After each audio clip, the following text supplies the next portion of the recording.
Vitajte vo Folklorike. Hanka Sekulová má doma záhradu, ktorú zverila do rúk najlepšiemu dizajnérovi, teda samotnej prírode. Semienka, ktoré dopestuje, si odkladá a ďalej ich rozmnožuje. Viac vám už prezradí sama.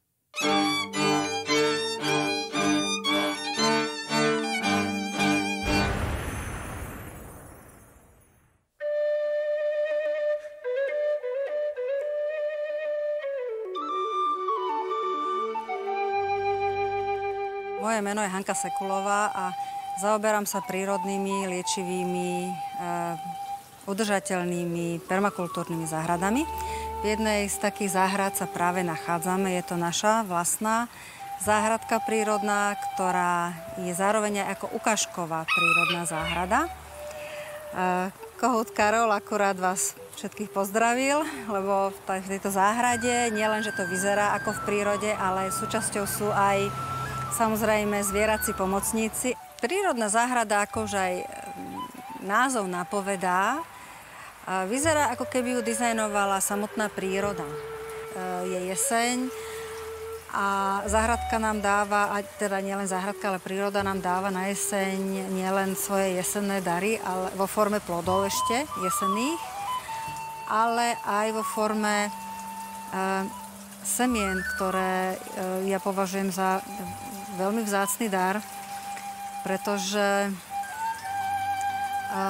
ja osobne semienka jedlých liečivých rastlín aj zeleniny už roky zbieram a odkladám, lebo tieto semená zase môžem použiť na ďalšiu sezónu.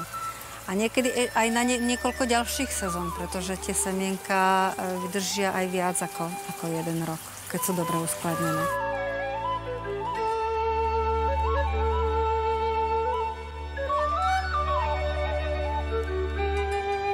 Tu máme fenikel, ktorý všetci poznáme ako feniklový čajík. Toto je fenikel na semená. Samozrejme na zber semien si vždy vyberieme najstatnejšiu a najzdravšiu rastlinu. Tu je naozaj hodne statná rastlina feniklu. Ja som teraz otrhla dve súkvetia feniklu. V tejto ruke mám vlastne po odkvitnutí kvetov hlávku, ktorú ešte nemôžem zbierať. Toto ešte nie je zrelé na semená. Je to veľmi chutné. Chutí to ako pelendrek, ale nie je to, môžeme to dať do jedla, ale nie je to vhodné ešte na semená. Naopak, toto súkvetie už je zrelé na to, aby som tie semienka odtiaľ krásne zobrala. Pokiaľ necháme nejaké semienka na rastlinke, tak príroda ten výsev urobí namiesto nás a tie semienka jednoducho sama rozšíri do okolia. A aj táto rastlina tohoto feniklu je toho dôkazom, pretože táto rastlinka nám narastla zo samovýsevu. Do samovýsevu sú tie najzdravšie, najzdatnejšie rastliny. Najživotaschopnejšie, pretože tam si to príroda kočíruje sama.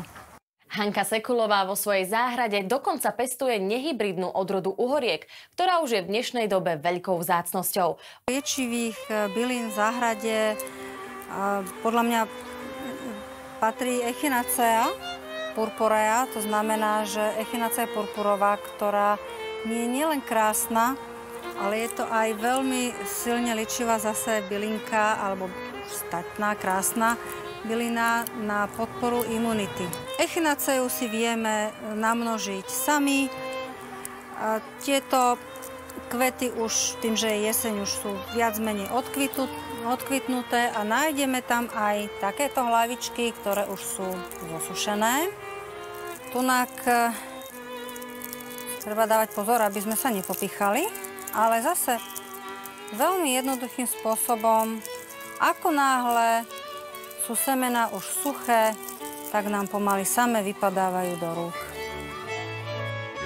V našej prírodnej jedlej ličivej záhradke nezbierame len semienka z ličivých rastlín, ale aj z užitkových rastlín, ako napríklad zelenina. Semena z fazuli alebo z hrachu sa neberú, keď ešte je struk takýto zelený. Keď už začína žltnúť, už to začína vyzerať nádejne, ale samozrejme sa zbiera z úplne, sa mi rozpadlo, zoschnutého struku. Fazulu vždy musí, aj hrášok vždy musíme nechať takto vyschnúť najskôr. Už môžeme zbierať už pekné aj vysušené semienka. Všetky semená fazulí môžeme aj jesť, ale aj si z nich odložíme časť, aby sme mali na ďalší rok na zasadenie. Vidíte tu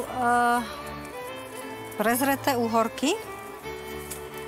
Toto je nehybridná odroda nakladačky Dekach, ktorú som získala pred niekoľkými rokmi z Írska.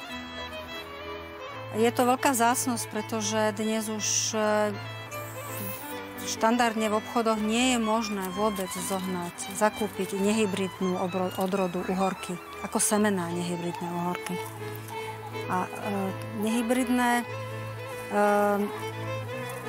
semená sú také, z ktorých nám vyrastie rastlina uhorky, z ktorej si môžem odložiť semená aj na ďalšie sezóny.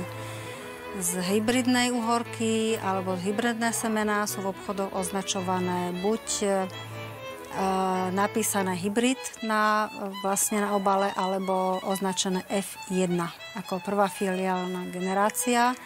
A z takýchto semien nám vyrastie rastlina, aj má plody, ale nemusí mať vôbec semená, alebo semená môže mať, ale neplodné, alebo môže mať hoc aj plodné semená, ale nie sú geneticky stabilné, to znamená, že nikdy nevieme, aký výsledok nám z nich vyrastie.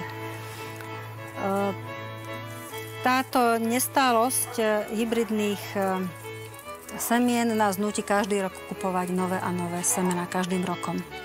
Kdežto nehybridné odrody ja si viem rokúce recyklovať a množiť sama.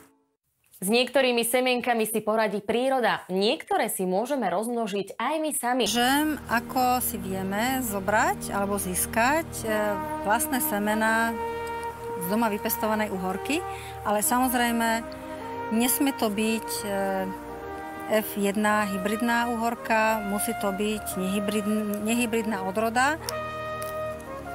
Takže táto znojemská nakladačka je už veľmi, veľmi prezretá, už je skoro celá oranžová a ešte som mu nechala nejaký týždeň, dva dobehnúť v komore. Ja si to pekne takto narežem.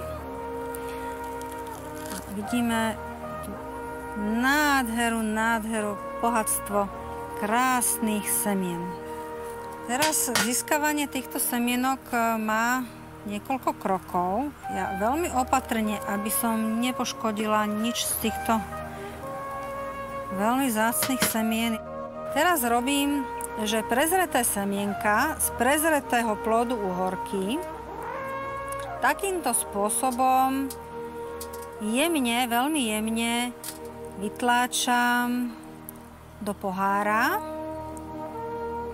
Semienka takto krásne same od seba nám naskáču do pohára. Veľmi jemne ich vytláčame. Tým, že oni už sú také prezreté, tak oni sa už vyplúvajú samé. Keď budú všetky semená vytlačené, zalejem to vodou a nechám to niekoľko dní trošičku prekvasiť. Čo sa stane? Tie slizovité obaly, ktoré chránia semienko, aby nezačalo klíčiť, sa tým vykvasením rozpustia. Ja to potom už len premijem v sitku pod tečúcou vodou a dám vyschnúť na servítku, podobne ako tieto semienka paradajok. Lebo podobným spôsobom sa získavajú semienka aj napríklad z paradajok. Zlejem vodu. Tak toto pekne premijem. a potom to dám vysušiť najlepšie na servitku. Ja osobne to používam.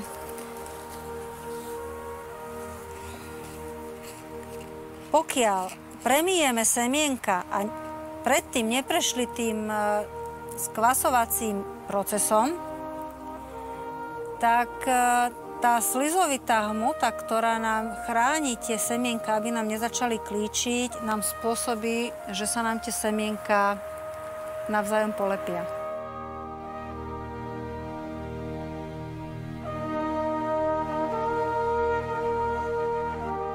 Veľa ľudí sa ma pýta, že ako skladujem semienka na teda ďalšie úrody.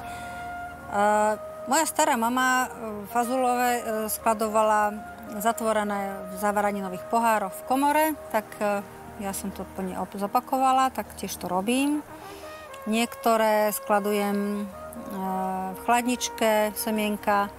Niekto skladuje semena v mrazničke, vraj tam vydržia dlhšie. No v každom prípade môj muž prišiel na veľmi dobrý zlepšovák.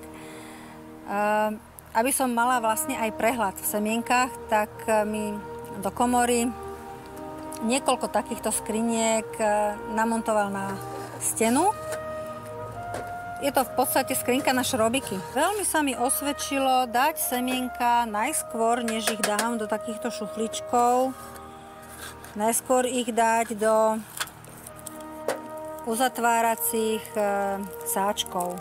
Je to dobré kvôli tomu, že tieto šuflíky sú veľmi fajn, veľmi dobré, ale môže sa stať, že v niektorom semienku môže byť nejaká mola, ktorá má rada a vyžiera vnútrajšky semien, alebo v komore môže niečo byť. Vedeli ste, že čerešňové kôstky veľmi dobre udržiavajú teplo? Túto ich vlastnosť vedia vynaliezaví ľudia šikovne využiť. Dobre, podarilo sa. Takže toto sú semienka z nehybridnej tekvičky Hokkaido. Pokiaľ chcem semienka zobrať z tekvičky, ktorá ešte včera visela na rastline, tak v tom prípade vydlabem vnútro, očistím mechanicky.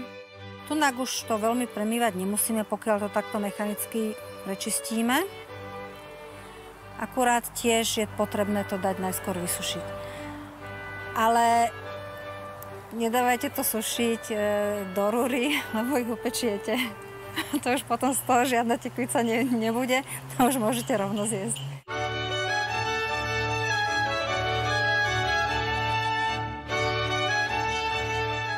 Semienka nemajú len bylinky a zelenina, ale aj všetky ovocné stromy, tie jadierka, čo sú v jablčkách alebo v hruškách.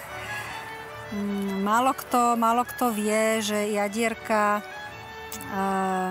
marhuly obsahujú veľmi liečivú látku, vitamín B17. A túto látku takisto obsahujú aj príbuzné jadierka mandly. Mandla vlastne je zaradená medzi ovocie, vôbec orechy sú zaradené medzi ovocie pomologicky. Sa zbiera nie kvôli tej dužine, ale práve kvôli jedlým semienkam, ktoré my volám, že sú to oriešky. Takže toto tu vlastne, tá mandla, ten oriešok sa nachádza ešte v takom pevnejšom jadre. To semienko nájdeme vnútri toho obalu. Táto už je trošičku zosušená. Moje obľúbené ďalšie semienka, ktoré milujem konzumovať, ak mi veveričky neukradnú skôr, sú lieskové oriešky. Zahráme sa na veveričku. Stačí nám nejaký kameň.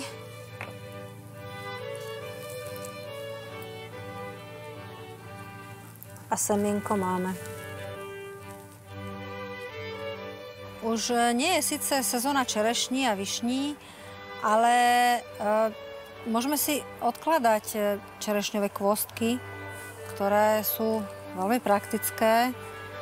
Ja osobne z nich robím a mám doma vždy v lekárničke takéto vankúšiky, lebo čerešňové kôstky veľmi dobre držia teplo. A mám vankúšiky 2, vnútro je čerešňových kôstok. Jeden vankúšik používame ako teplé obklady, nahrejeme v rúre a potom priložíme na miesto, ktoré potrebujeme zohriať. A toto vrecuško druhé, to som práve vyťahla z mrazničky a je to používané ako studený obklad. Napríklad keď včielka poštípe alebo noha sa vyvrtne alebo čokoľvek, tak je zase na studeno. To veľmi, veľmi to dobre drží teplo, tieto čerešňové kôstky. Semená to sú také malé zásobárne života. Z malinkého semienka vyrastie celá veľká rastlina, veľakrát aj velikánsky strom ako čerešňa. Naozaj v semenách je veľmi veľa koncentrovaného života. Veľmi veľa energie, veľmi veľa štartovacej sily, aby z toho semienka vyrastla celá rastlina. A preto, ako moji starí rodičia si uchovávali semená pre nasledujúce sezóny, pre nasledujúce generácie, tak ja uchovávam semená z našej vlastnej záhrady a snažím sa to ukazovať aj druhým ľuďom, že sa to dá, že to je veľmi jednoduché. Tiež pre zachovanie života mojich detí a detí mojich detí.